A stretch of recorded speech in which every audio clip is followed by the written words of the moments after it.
한 분야의 최강자로 알려진 기업이 우리가 모르는 사이에 전혀 다른 미래를 조용히 준비하고 있다면 어떨까요?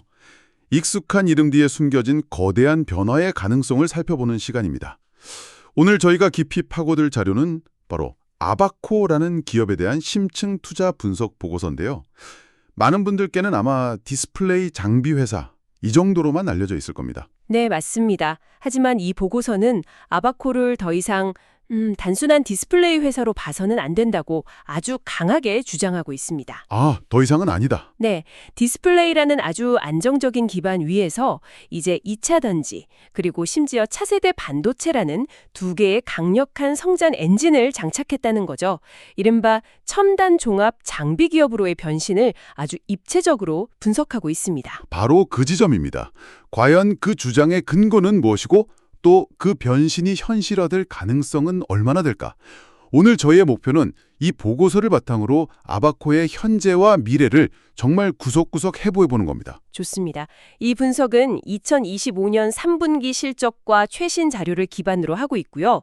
그럼 먼저 아바코의 굳건한 버팀목이자 현재를 책임지는 캐시카우, 디스플레이 사업부터 시작해 보겠습니다. 네, 그러고 나서 폭발적인 성장 동력으로 평가받는 2차 전지. 그리고 마지막으로 미래 가치를 결정할 반도체 신사업 순서로 차근차근 살펴보겠습니다. 자, 그럼 아바코의 본업, 디스플레이 사업부터 시작해보죠. 보고서를 보니까 역시나 아직은 이 사업이 회사를 먹여 살리고 있더군요. 그렇죠. 2025년 3분기 기준으로 전체 매출의 82%가 넘으니까요. 약 1,938억 원, 전부 디스플레이 장비에서 나왔습니다. 네, 명실상부한 현금 창출원이죠. 그런데 중요한 건 이 안정적인 사업에 다시 한번 거대한 기회가 찾아오고 있다는 점입니다. 기회요? 어떤 기회죠? 바로 IT용 OLED 시장의 개화입니다. 아, 그 얘기 들어본 것 같습니다. 스마트폰 같은 작은 화면을 넘어서 이제 아이패드나 노트북 같은 중형 기기에도 OLED가 본격적으로 탑재되기 시작했다는 거죠. 맞습니다. 사실 제 주변에도 영상 편집이나 디자인 때문에 새 아이패드는 무조건 OLED 모델로 사야 한다. 이런 사람들이 늘고 있더라고요. 바로 그겁니다. 이게 그냥 기기 하나 바뀌는 수준이 아니라 산업 전체의 슈퍼 사이클을 만들고 있는 거거든요. 와, 슈퍼사이클? 정확합니다. 그리고 보고서는 아바코가 바로 이 거대한 흐름의 최대 수혜주 중 하나라고 지목합니다. 최대 수혜주요? 네, 특히 오랜 파트너인 LG 디스플레이와는 진공 물류 또 스퍼터 정비 분야에서 거의 독점적인 협력 관계를 유지하고 있거든요. 지난 3월에 공시된 129억 원 규모의 계약이 그 시작을 알리는 신호탄이었죠. 잠시만요. LG 디스플레이와의 끈끈한 관계는 이해가 됩니다. 그런데 보고서를 보면 더 큰 기회가 중국에 있다고 하던데요. 네, 맞습니다. 중국 최대 패널 업체인 BOE가 8.6세대 라인에 엄청난 투자를 하는데 아바코가 약 1,000억 원 규모의 수주를 할 가능성이 높다고요. 근데 BOE 같은 거대 기업이 굳이 한국의 아바코를 선택할 특별한 이유가 있나요? 자국에도 장비 회사가 있을 거고 가격 경쟁도 치열할 텐데요. 굉장히 날카로운 질문입니다. 단순히 오래된 협력 관계라는 신뢰만으로는 좀 부족하지 않을까요? 바로 그 지점이 아바코의 핵심 경쟁력을 보여주는 대목입니다. 답은 대체 불가능한 기술력에 있습니다. 대체 불가능한 기술력. 네, 아바코의 진짜 무기는 인라인 진공 이송 시스템과 스퍼터라는 기술인데요. OLED 패널이라는 게 공기 중에 미세한 먼지나 수분 입자 하나만 들어가도 바로 불량이 날 정도로 극도로 예민합니다. 아, 그렇게나 예민한가요? 그래서 아바코의 장비는 이물질 발생을 원천 차단하기 위해 처음부터 끝까지 외부 공기에 노출되지 않는 고진공 상태에서 유리기판을 옮기는 역할을 합니다. 아, 그러니까 공정 전체를 하나의 거대한 진공 챔버 안에서 다 해결하는 거군요. 그렇습니다. 그리고 그 위에서 금속 전극을 원자 단위로 얇게 입히는 거죠. 이건 단순히 장비 하나 잘 만드는 차원의 문제가 아니고요. 수십 개의 장비를 오차 없이 연결하고 제어하는 일종의 시스템 엔지니어링의 영역입니다. 아하. 수율에 목숨을 거는 패널 업체 입장에서는 수십 년간 검증된 신뢰할 수 있는 파트너 외에는 선택지가 없는 거죠. 말 그대로 넘사벽이네요. 네, 후발주자가 따라오고 싶어도 쉽게 따라올 수 없는 기술적 해자를 구축한 겁니다. 알겠습니다. 기존 사업은 방어를 아주 잘하면서 동시에 공격을 위한 새로운 기회까지 잡았다. 이런 거군요. 그렇죠. 보통 하나에 집중하기도 힘든데 두 마리 토끼를 다 잡는 그림이네요. 근데 이 보고서를 보면요. 마치 잘 나가는 한 식당이 갑자기 옆에 최고급 프랑스 레스토랑을 차린 느낌이 들어요. 하하, 재밌는 비유네요. 전혀 다른 분야인 2차 전지 장비는 어떻게 시작하게 된 거죠? 정말 적절한 비유입니다. 보고서에 따르면 2020년부터 2차 전지 장비 시장에 본격적으로 진출했고요. 이제는 매출 비중이 11%, 약 260억 원까지 올라오면서 의미 있는 성과를 내기 시작했습니다. 벌써 11%나요? 네, 말씀하신 것처럼 처음에는 디스플레이 물류 자동화 기술을 응용해서 공장 내 물류 장비로 시작했습니다. 하지만 지금은 배터리의 심장이라고 할 수 있는 전극 공정, 그중에서도 핵심 장비를 직접 만들고 있습니다. 잠깐만요. 물류 장비랑 전공정 장비는 이건 차원이 다른 얘기 아닌가요? 맞습니다. 자동차로 치면 공장 컨베이어 벨트 만들던 회사가 갑자기 엔진을 직접 설계해서 만들겠다고 선언한 거잖아요. 그게 가능한가요? 어떤 장비이길래요? 네, 그래서 업계에서도 많이 놀랐던 부분입니다. 보고서가 특히 주목하는 건 롤프레스 장비 수주 성공입니다. 롤프레스요? 네, 롤프레스는 배터리 소재가 코팅된 얇은 전극을 아주 강력한 압력으로 눌러주는 장비인데요. 마치 밀가루 반죽을 밀대로 꾹꾹 눌러서 밀도를 높이는 것과 비슷합니다. 아, 그렇게 꾹 눌러서 전극의 밀도가 높아져야 그 좁은 공간에 에너지를 더 많이 저장할 수 있거든요. 그래야 배터리 용량도 커지고 수명도 길어집니다. 그 정밀도가 굉장히 중요하겠네요. 핵심이죠. 마이크로미터, 즉 1000분의 1mm 단위로 롤러의 간격과 압력을 균일하게 제어하는 기술입니다. 이 시장은 원래 PNT, CIS 같은 소수의 전문 기업들이 과점하던 영역이었죠. 아, 터줏대감들이 있었군요. 네. 여기에 아바코가 성공적으로 진입했다는 것 자체가 디스플레이 분야에서 쌓아온 정밀기계 설계, 또 제어 기술력이 세계 최고 수준임을 증명하는 사례라고 보고서는 평가합니다. 그렇게 공격적으로 신사업에 그것도 거인들이 버티고 있는 시장에 뛰어들려면 자금이 정말 많이 필요할 텐데요. 회사가 감당할 수 있는 수준인가요? 재무적으로 무리하는 건 아닌지 좀 걱정되는데요. 좋은 지적입니다.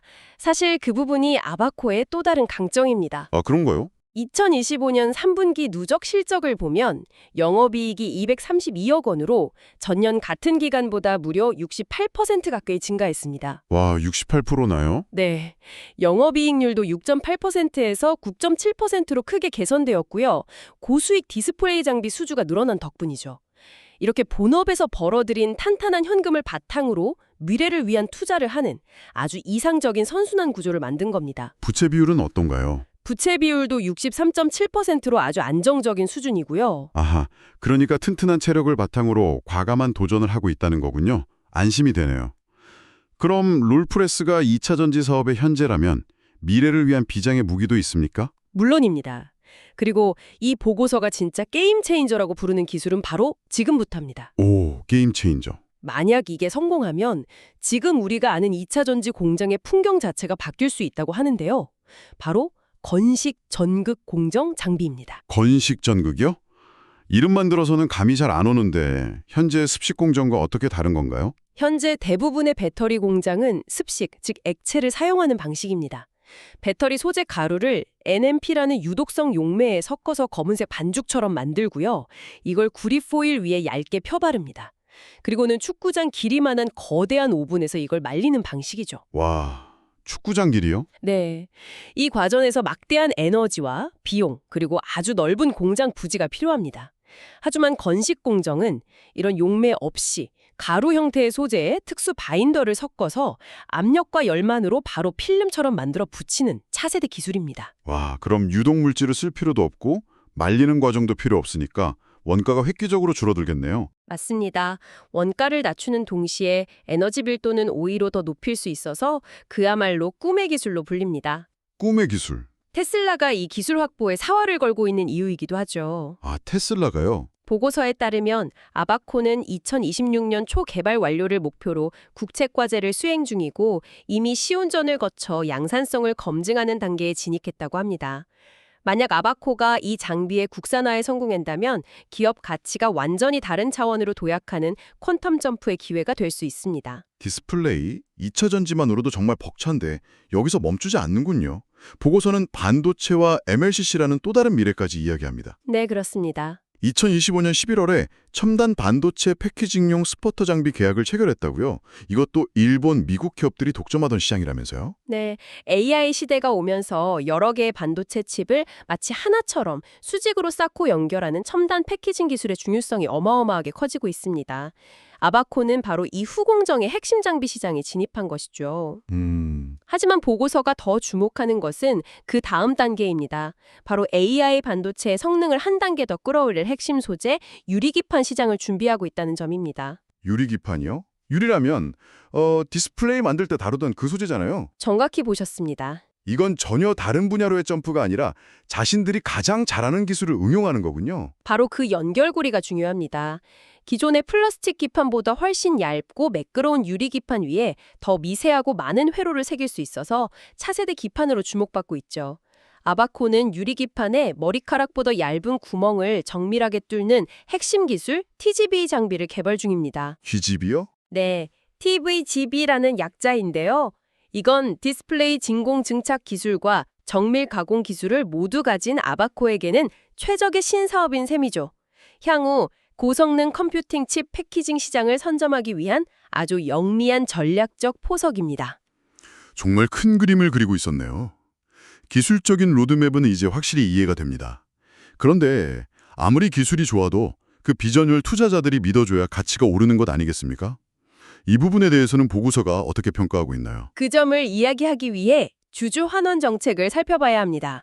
보고서에서 아주 인상 깊게 다룬 부분인데요. 주주 환원. 네, 2025년 5월에도 30억 원 규모의 자사주를 사들여서 그냥 보유하는 게 아니라 아예 소각해버렸습니다. 소각이라면 시장에 유통되는 주식수 자체를 그냥 없애버리는 거군요. 맞습니다. 단순히 주가를 방어하는 것보다 훨씬 더 적극적인 주주가치 제고 의지로 보이는데요. 맞습니다.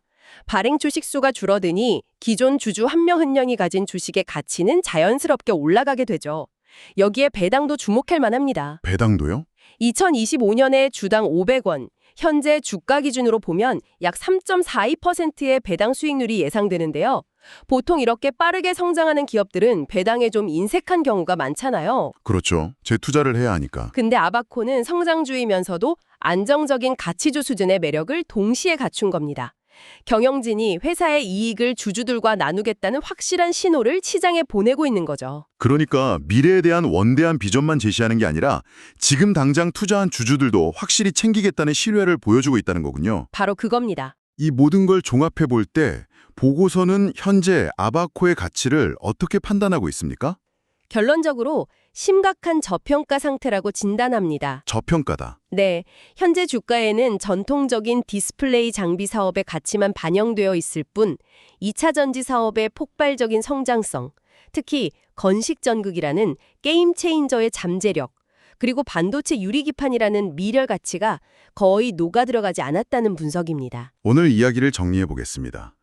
디스플레이 장비주라는 익숙한 이름표를 달고 있던 아바코는 사실 그 뒤에서 세 개의 강력한 축을 가진 첨단 종합장비사로의 변신을 거의 끝마친 상태였습니다. 네, 그렇죠. 디스플레이 사업의 안정성이라는 단단한 땅 위에 2차 전지 사업의 성장성이라는 건물을 올리고 반도체 사업의 확장성이라는 높은 첨탑을 세우려는 모습이네요. 와, 완벽한 요약입니다. 그리고 이 모든 과정에 주주에 대한 신뢰라는 끈끈한 접착제를 사용하고 있고요. 그래서 이 보고서는 아바코가 보유한 기술 포트폴리오와 가시적인 성과들을 고려할 때 현재 시장의 우려는 과도하다. 그리고 2025년 하반기부터 본격화될 신규 수주들을 생각하면 장기적인 관점에서 비중을 확대할 시점이라고 제안하며 매수 의견을 내고 있습니다. 한 기업의 현재와 미래를 이렇게 입체적으로 들여다보니 익숙했던 이름이 전혀 다르게 보입니다. 정말 흥미로운 분석이었습니다. 마지막으로 청취자 여러분께서 생각해 보실 만한 질문을 하나 던져드리고 싶습니다. 네, 어떤 질문인가요? 오늘 저희는 아바코의 뛰어난 하드웨어, 즉 정교한 기계를 만드는 기술력에 초점을 맞췄습니다. 하지만 디스플레이, 배터리, 반도체 공정이 앞으로 점점 더 복잡해지고 데이터의 중요성이 커지는 미래에는 이 정교한 장비들을 제어하고 최적의 수요를 찾아내는 소프트웨어의 경쟁력이 얼마나 중요해질까요? 어쩌면 한 기업의 다음 기술적 해자는 눈에 보이는 기계 자체가 아니라 그 기계를 움직이는 보이지 않는 지능에 있을지도 모르겠습니다.